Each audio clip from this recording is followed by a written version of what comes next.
Hello, ഞങ്ങളിപ്പോൾ നിൽക്കുന്നത് ജഡായിപ്പാറയുടെ മുകളിലാണ്. ഇവിടെ നമുക്ക് അമ്പലത്തിൽ കയറണമെന്നുണ്ടെങ്കിൽ ഒരാൾക്ക് 5 രൂപ ഫീസ് എന്നുള്ള രീതിയിലാണ്. അവിടെ നമുക്ക് ഷൂസും കാര്യങ്ങളൊക്കെ ഏൽപ്പിച്ചിട്ട് ഇതേപോലൊരു ടോക്കൺ കിട്ടും. ഇവിടെ നമുക്ക് അമ്പലത്തിൽ നമുക്ക് രാവിലെ വന്നാൽ മാത്രമേ അമ്പലത്തിൽ കയറാൻ പറ്റൂ, അല്ലെങ്കിൽ ക്ലോസ് ആയിരിക്കും കേട്ടോ. ഇതിപ്പോൾ നമ്മൾ വൈകുന്നേരം അമ്പലം തുറക്കാറായിട്ടില്ല, ആ ഒരു സമയത്താണ് വന്നിരിക്കുന്നത്.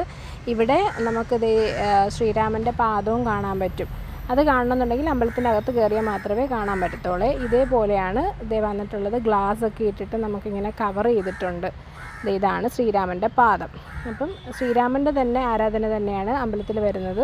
നമുക്കിങ്ങനെ അടുത്തോട്ട് നിൽക്കുമ്പോഴത്തേക്ക് ഗ്ലാസ് അമ്പലത്തിൻ്റെ അകം കാണണമെന്നുണ്ടെങ്കിൽ ഗ്ലാസിൻ്റെ അടുത്തോട്ട് ചെല്ലുമ്പോഴത്തേക്ക് ഞങ്ങളിപ്പോൾ കണ്ടപ്പോൾ അങ്ങനെയാണേ. അതായത് വലിയൊരു ഇതാണ്, വിഗ്രഹം പോലെയാണ് വന്നിരിക്കുന്നത്. പിന്നെ നമുക്ക് ഇവിടെ നിന്ന് കുറേ വ്യൂസൊക്കെ കാണാൻ പറ്റും. ഇതിൻ്റെ അകത്ത് നല്ല കാറ്റും,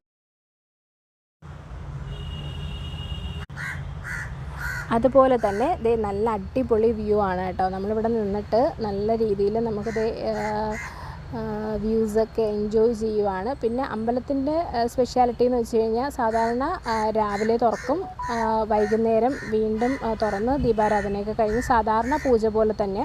പിന്നെ ഇവിടെ ഞാൻ ചോദിച്ചപ്പോഴത്തേക്കിൽ പറയുന്നത് രാവിലെ അമ്പലം തുറക്കുമ്പോഴത്തേക്കിലും ആൾക്കാർ വരാറുണ്ട്, വൈകുന്നേരവും ആൾക്കാർ വരാറുണ്ട്. അത് ഈ ജഡായിപ്പാറയിൽ കയറുന്ന സ്റ്റെപ്സ് വഴിയല്ല കേട്ടോ, അല്ലാതെയാണ് വരുന്നത്.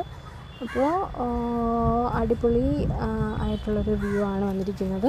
നിങ്ങൾക്ക് ജസ്റ്റ് എൻജോയ് ചെയ്യണം എന്നുണ്ടെങ്കിൽ വന്ന് അമ്പലത്തിലും കയറി തൊഴുവാം. അതേപോലെ നമുക്ക് ഇവിടെയൊക്കെ നല്ലോണം എക്സ്പ്ലോർ ചെയ്യാൻ പറ്റും. പിന്നെ എനിക്ക് ഒന്ന് പറയാനുള്ളതെന്ന് വെച്ച് കഴിഞ്ഞാൽ ഇവിടെ അതായത് സ്റ്റെപ്സ് വഴിയാണ് കയറുന്നതെന്നുണ്ടെങ്കിൽ ദയവ് ചെയ്ത് ഓവറായിട്ട് നിങ്ങളുടെ കയ്യിൽ ലഗേജ് ഒന്നും വയ്ക്കാതിരിക്കുക. അതായത് ഇപ്പം ലേഡീസ് ആണെങ്കിൽ ഹാൻഡ് ബാഗിലാണെങ്കിൽ ഹെവി ആയിട്ടുള്ള ഐറ്റംസ് ഒന്നും വയ്ക്കാതിരിക്കുക. കാരണം നമുക്ക് കയറാൻ പറ്റത്തില്ല.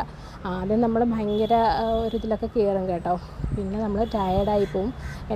ഞങ്ങളുടെ എക്സ്പീരിയൻസാണ് പറയുന്നത്. പിന്നെ രണ്ടാമത്തെ കാര്യമെന്ന് വെച്ച് കഴിഞ്ഞാൽ ഇവിടെ കേബിൾ കാർ വഴിയാണ് വരുന്നത്, കുറച്ചുകൂടെ എളുപ്പം. പ്രായമുള്ളവരും കുഞ്ഞുങ്ങളൊക്കെ ഉണ്ടെങ്കിൽ മസ്റ്റായിട്ടും കേബിൾ കാർ യൂസ് ചെയ്ത് വരുന്നതാണ്. പക്ഷേ ടൈമിംഗ് വന്നിട്ട് വൈകുന്നേരം 4:30 വാക്കിൻ്റെ, അതായത് സ്റ്റെപ്സ് വഴിയുള്ള എൻട്രി ക്ലോസ് ചെയ്യും.